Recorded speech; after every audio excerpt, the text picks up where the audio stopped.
Hello everyone, this is Tom Fox, and today I conclude my 10-part podcast series on the 10 hallmarks of an effective compliance program by looking at hallmark number 10, mergers and acquisitions, pre-acquisition due diligence, and post-acquisition integration. This hallmark number 10 is one that the Department of Justice has made clear is extremely important to help a company prevent either obtaining FCPA liability from a merger or acquisition, but also on the business side of things. And that's because if you have bought a company or merged with a company that was engaging in bribery and corruption, and you discover this, you're not going to be able to utilize those contracts or book those contracts or do that work going forward. Obviously, this could have significant residual value issues for the company, and it may be that you would have to write off an investment. So we've had situations where companies have had to write off investments simply because they didn't engage in accurate or adequate pre-acquisition due diligence. Turned out that the company had obtained a large number of their contracts through bribery and corruption, and they couldn't utilize those contracts or couldn't book the value of those contracts going forward. So inadequate due diligence can lead to allowing a course of bribery to continue with the attendant harm to a company's profitability and reputation, as well as potential civil and criminal liability under the FCPA. So this is becoming more and more important and more critical going forward. I think it was the 2012 guidance which got most compliance practitioners to really think about pre-acquisition due diligence as opposed to post-acquisition integration. So this is an area that many practitioners had not focused on previously, but the department made clear in the FCPA guidance in the form of one of the declinations listed that where a company had identified potential improper payments to local government officials as part of its pre-acquisition due diligence, investigated, corrected, and remediated those issues after acquisition, the company did not face FCPA liability. And I think that's where you're going to find yourself in the pre-acquisition phase. So what should be your steps for pre-acquisition due diligence? Well, I lay out a 5-step process. Number 1, establish a point of contact. Here you need one point of contact that you can liaison with or liaise with a merger target going forward. This would be the target's typically the CCO if the target's large enough to have such a full-time position. Second, collect relevant data. You need to obtain a detailed list of sales going back 3 to 5 years, broken down by country, and if possible, a further breakdown by products or services. All joint venture contracts, joint ventures, the due diligence on JVs and other third-party business partners, GT&E, gifts, travel, and entertainment expense of the target's top sales personnel, internal audit reports, and any other relevant documents. From this, you put together a list of questions that you would need to put together for questioning. You need to also, however, obtain the code of conduct and other compliance policies and procedures or the foundational documents that a company might have to determine how they do their business going forward. So from there, you're ready to actually start taking interviews and questions, and you need to interview the top management. This would include the CCO, the CEO, the head of internal audit, the chief financial officer, and determine not only whether or not they're FCPA violations, but are there any red flags that need to be cleared, and then what's their attitude about compliance.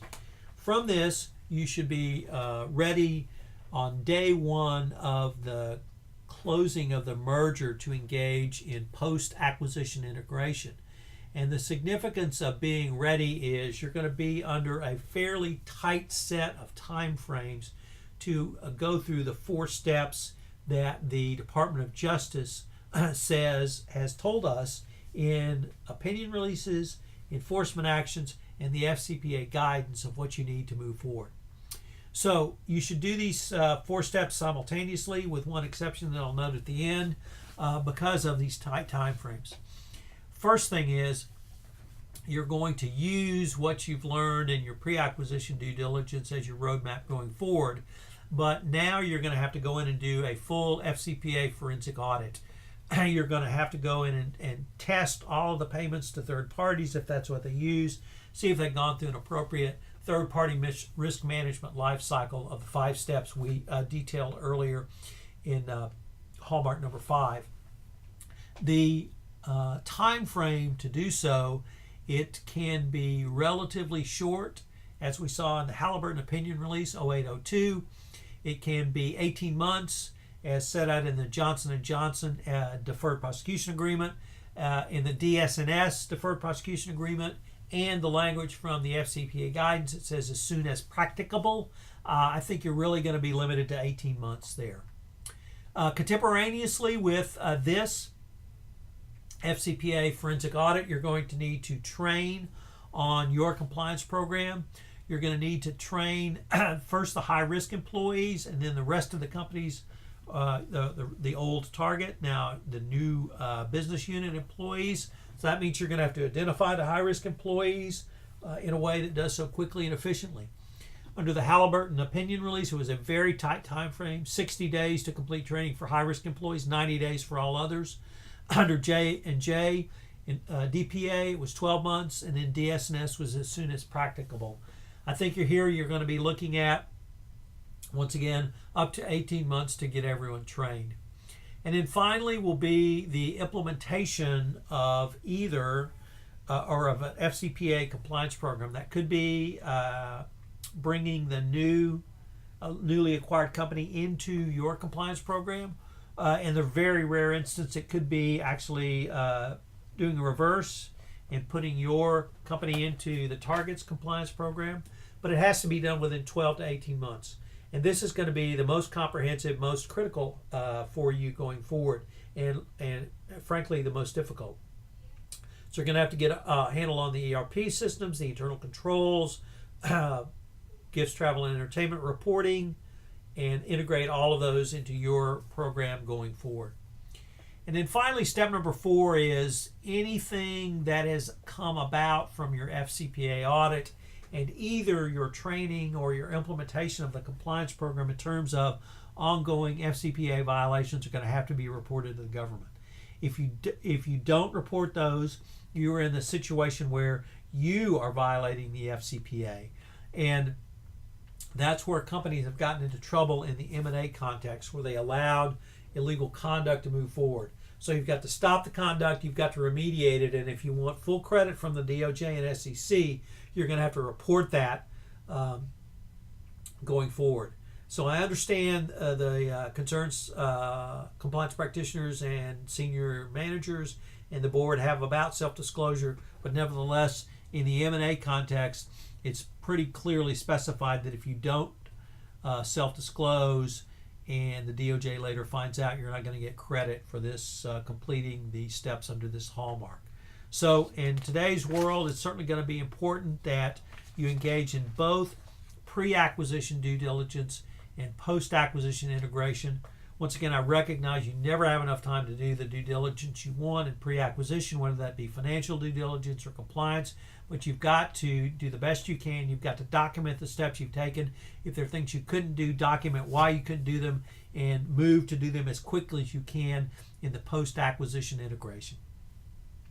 I'd like to thank you very much for listening to this 10-part podcast series on the 10 hallmarks of an effective compliance program. I hope you've enjoyed listening to these as much as I've enjoyed bringing them to you. This is Tom Fox. Thank you very much. And the next FCPA Compliance and Ethics Report will swing back to my regular podcast. Thank you again.